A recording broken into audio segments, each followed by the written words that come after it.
Hello guys. सो आज हम start करेंगे CVS, that is cardiovascular system. That is the most difficult topics of physiology. So here I have made the notes from AK Jain book. AK Jain में बहुत simplified दिया है। You can just refer the notes, you don't need any kind of reference books after that.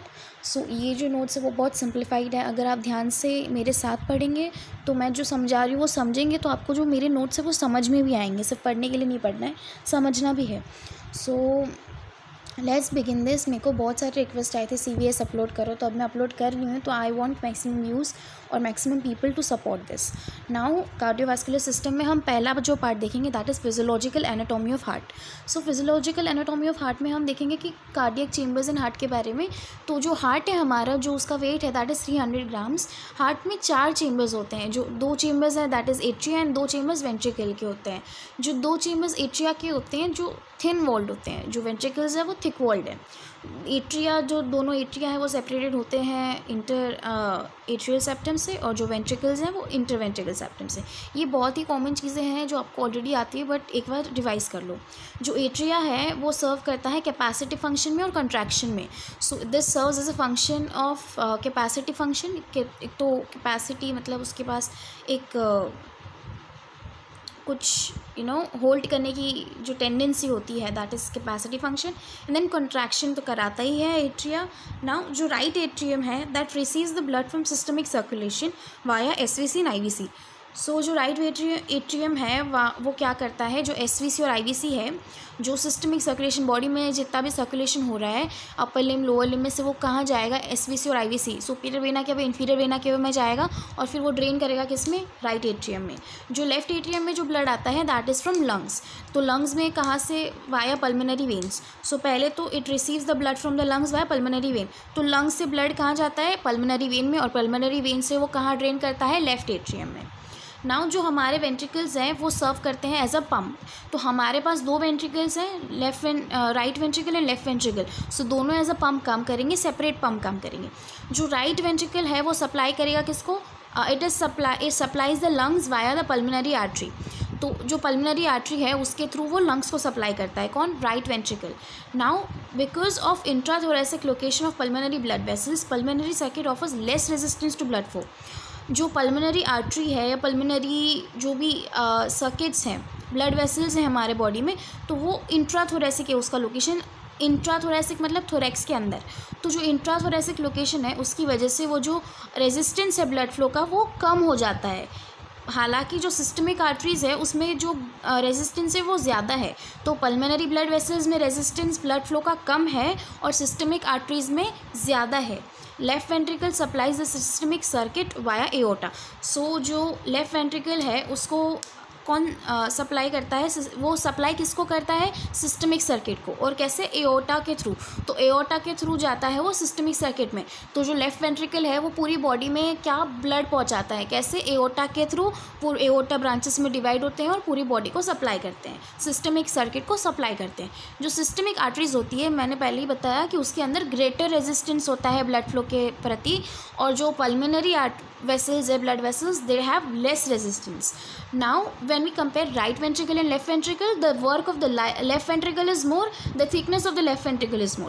Now we if we talk about the thickness, जो left ventricle का thickness है वो ज़्यादा है right ventricle के हिसाब से। So जो left ventricle और right ventricle का thickness का जो ratio है that is 3:1. Now if now here we can see the left ventricle thickness is more, so it is called as physiological hypertrophy of left ventricle. Now let us note one thing, that जो left ventricle और right ventricle होता है वो series में होता है। Series में माने कि जो लेफ्ट वेंट्रिकल और राइट वेंट्रिकल है वो एक साथ कनेक्टेड है। राइट वेंट्रिकल से लेफ्ट वेंट्रिकल में ब्लड चले जाता है वाया जो बाइकास्पिड वाल्व है, तो उसके थ्रू ब्लड चले जाता है। तो ये जो ब्लड जाता है वाया द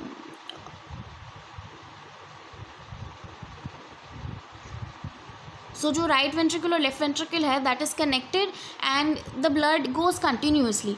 पर जब हम सिस्टमिक ऑर्गन्स की बात करते हैं, systemic organs receive blood through parallel arrangement of vessels. जैसे कि मैंने पहले बताया लेफ्ट वेंट्रिकल के थ्रू ब्लड कहाँ जाता है, एओर्टा में जाता है। एओर्टा डिवाइड करता है ब्रांचेस में, so that is branching is parallel connection. वो पैरेलल कनेक्शन के through it passes the blood to various organs. जो आर्टीरियल कंपोजिशन है that is same of PO2, PCO2, pH and glucose in systemic organs. जो endocardium है that is cavities of heart which are lined by endothelial lining is known as endocardium. जो heart की जो cavity है उसको जो line करता है that is endocardium. Myocardium muscles of the heart including pacemaker and conducting system. जो heart के मसल्स हैं, जो पेसमेकर टिश्यूज़ है जैसे SA नोड, AV नोड, ये सारा. फिर कंडक्टिंग सिस्टम जो है हमारा, जो पुरकिंजी फाइबर्स, बंडल ऑफ फिश, तो ये सारा को मिला के जो हार्ट के मसल्स हैं उसको बोलते हैं myocardium. Pericardium. Entire heart is enclose bye double layered pericardium. In between the 2 layers of pericardium that is the cavity, that is pericardial cavity containing 5 to 30 ml of clear pericardial fluid. तो जो pericardium है वो पूरे heart को cover करता है, double layer होता है, और in between the 2 layers of pericardium एक कैविटी होती है. जो कैविटी है उसको बोलते हैं पेरिकार्डियल कैविटी. उसके अंदर क्लियर फ्लूइड होता है जिसको बोलते हैं पेरिकार्डियल फ्लूइड, और ये फ्लूइड की मात्रा है 5 to 30 ml. 5 ml से 30 ml के बीच में रह सकती है. अब ये जो फ्लूइड है उसका क्या काम है, फंक्शन क्या है? तो पहले तो ये हार्ट को लुब्रिकेट करेगा और परमिट करेगा to contract with minimal friction. अब ये मिनिमल फ्रिक्शन इज़ नेसेसरी. अगर फ्रिक्शन होगा तो हार्ट जो है वो रप्चर हो जाएगा. तो this is not happening because we have pericardial fluid. Also it protects the heart from external injury. So it protects the heart from injury, lubricates the heart and permits to contract with minimal friction. Now coming to the valves in the heart. हमारे heart में 2 valves है, AV valve होते हैं, सेमिलूनर valve होते हैं. Now AV valve जो atrioventricular valve है, जो right ventricle and right atrium के बीच में जो प्रेजेंट है that is connected by fibrous AV ring by tricuspid valve. Left atrium और लेफ्ट वेंट्रिकल के बीच में that is connected by bicuspid valve. So अभी मैंने यहाँ पे ऊपर जो बताया कि जो राइट वेंट्रिकल है और लेफ्ट वेंट्रिकल है दैट इज़ इन सीरीज़. सो ये भी आगे आपको समझ में आएगा कैसे कि राइट वेंट्रिकल और लेफ्ट वेंट्रिकल है, उसके बीच में एओर्टिक वाल्व होता है. तो वो पूरा एक साथ ही सिस्टम है. जो राइट वेंट्रिकल में ब्लड है वो डायरेक्टली ड्रेन हो जाता है लेफ्ट वेंट्रिकल में, और लेफ्ट वेंट्रिकल पूरे ऑर्गन्स को सप्लाई करता है. तो राइट वेंट्रिकल और लेफ्ट वेंट्रिकल तो एक समान में जा रहा है, ब्लड एक ही पाथवे पे फॉलो कर रहा है. पर जो एओर्टा से जब वो जा रहा है तब वो डिवाइड हो जा रहा है. नाउ राइट वेंट्रिकल और राइट एट्रियम और राइट वेंट्रिकल के बीच में जो वाल्व है that is tricuspid. Left atrium और लेफ्ट वेंट्रिकल के बीच में दैट इज़ बाइकस्पिड. जो ट्राइकस्पिड बाइकस्पिड वाल्व है उसके अंदर कस्प या फ्लैप्स होते हैं, और ये जो फ्लैप्स होते हैं वो अटैच हो जाते हैं जो AV रिंग की पेरिफेरी है उसमें. तो अगर ये डायग्राम देखेंगे आप, इसमें डायग्राम अगर आप ये देखेंगे तो यहाँ पे आपको दिखेगा,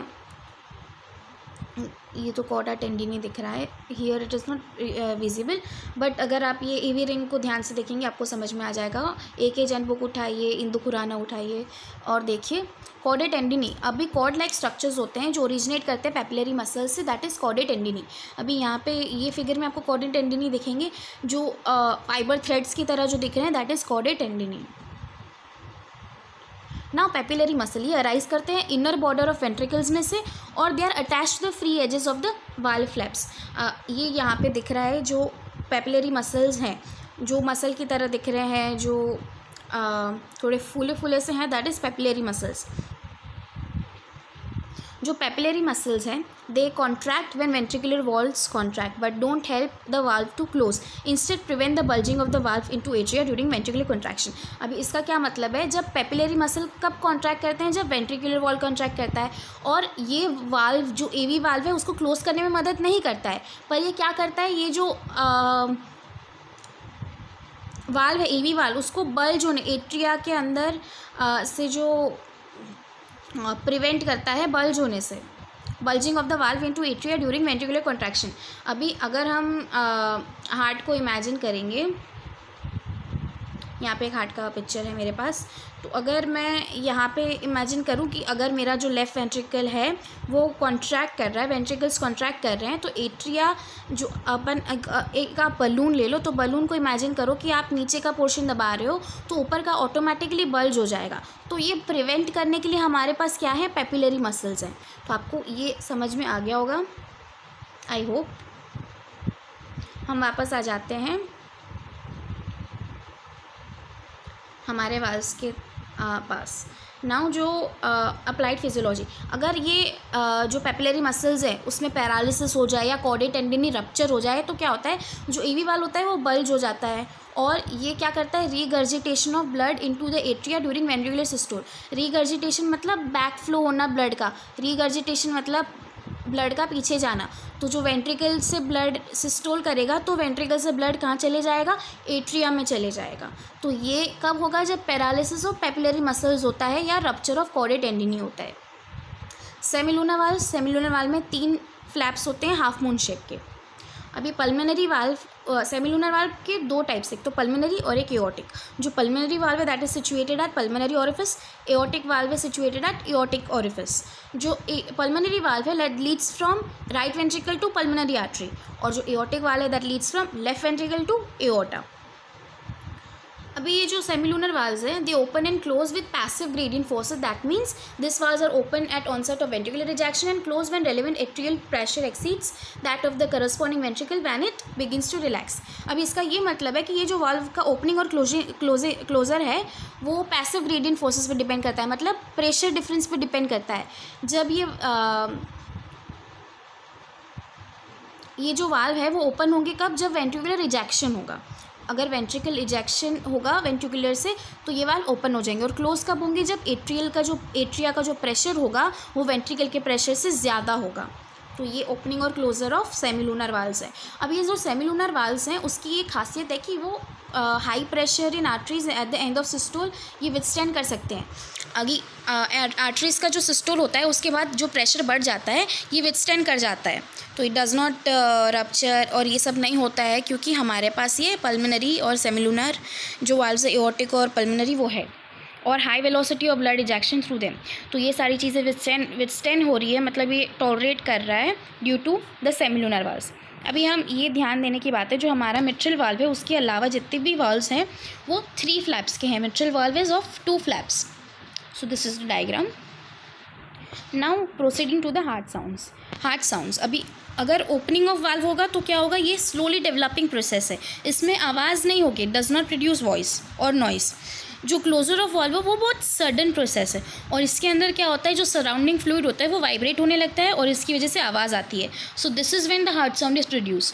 तो जब कोई चीज़ बंद होगी, कोई वाल्व बंद होगा तभी हार्ट साउंड आएगा, ये चीज़ समझ में आ गई। तो जो फर्स्ट हार्ट साउंड है that is closure of AV valve, और जो सेकेंड हार्ट साउंड है that is closure of semilunar valve. Now pacemaker tissues of heart, जो हार्ट में टिश्यूज़ होते हैं जो इनिशिएशन और जनरेशन ऑफ इम्पल्स करते हैं, प्रोपोगेशन ऑफ हार्ट बीट करते हैं, इसको बोला जाता है pacemaker tissues of hearts. इसके अंदर आता है एसए नोड, एवी बंडल और bundle of His, Purkinje fibres that is subdivision of bundle of His. अभी हम आ जाते हैं एसए नोड पे। एसए नोड का जो लोकेशन है that is posterior aspect of the heart, ये पोस्टीरियर एस्पेक्ट में मिलेगा हार्ट के, और junction of SVC with right ventricle, जहाँ एसवीसी और राइट वेंट्रिकल मिलता है वहाँ पे ये एसए नोड होगा। उसका जो लेंथ है that is 15 mm, breadth is 2 mm and thickness is 1 mm। ये जो स्ट्रक्चर है वो हाईली वेस्कुलर है, और इसके साथ ये कंसिस्ट करता है थिन इलोंगेटेड मसल फाइबर जो approximately 1/3 size of heart muscle fibres के हैं। और ये जो एसए नोड है that is rich in glycogen and mitochondria. The shape of the SN node is fusiform with longitudinal striations and it is also called as P cells और pacemaker cells। अभी ये जो क्वेश्चन है वो बार बार आता है, जो मैंने येलो बॉक्स में बनाया है, the SN node is called as pacemaker। क्यों? तो because this fibers normally generate and discharge impulses more rapidly than other pacemaker tissues, that is frequency is high and the rate of discharge determines the rate at which the heart beats. अभी इसका मतलब ये है कि जब ये fibres हैं SA node के, वो जो इम्पल्स जनरेट और डिस्चार्ज करते हैं ना बहुत रैपिडली करते हैं, मतलब इसकी जो फ्रीक्वेंसी है वो बहुत ज़्यादा है, इसकी वजह से इसको पेस मेकर बोला जाता है कि वो रिदम मेंटेन करता है, या फ्रीक्वेंसी उसकी है हाई फ्रीक्वेंसी, वो पेस बनाता है, स्पीड बनाता है। जो रेट ऑफ डिस्चार्ज डिटरमाइंस, जो रेट ऑफ डिस्चार्ज है of impulses that determines the rate at which the heart beats. अभी इनर्वेशन एसए नोड का क्या है कि जो एसए नोड है वो राइट साइड ऑफ एम्ब्रियो से आती है। तो SA node in adults is innervated by right vagus nerve, और जो सिंपैथिक फाइबर्स है वो भी राइट साइड से आते हैं from cervical sympathetic ganglia via the cardiac nerves. अभी एवी नोड, उसका लोकेशन है posterior on the right side of the interventricular septum near the opening of coronary sinus. इसका जो स्ट्रक्चर है वो same as S A node है, और जो इनर्वेशन है ये लेफ्ट साइड से आता है, लेफ्ट वेगस नर्व सप्लाई करती है, sympathetic fibres supply from the left side. AV node और बंडल ऑफ हिस, उसका ओरिजिन है that is from AV node, then runs upwards to the post margin of interventricular septum, then forwards below it, isolated in a ensheathed and isolated in a canal. तो अभी ये diagram में देखते हैं, जो AV node है हमारा, इसमें तो नहीं दिया गया है, बट जो हमारा AV नोड है ये आप ये पोर्शन मैं नेक्स्ट लेक्चर में लूँगी, because I don't have the diagram right now. So that's all for today. In the next lecture we will deal from the AV bundle और बंडल ऑफ हिस।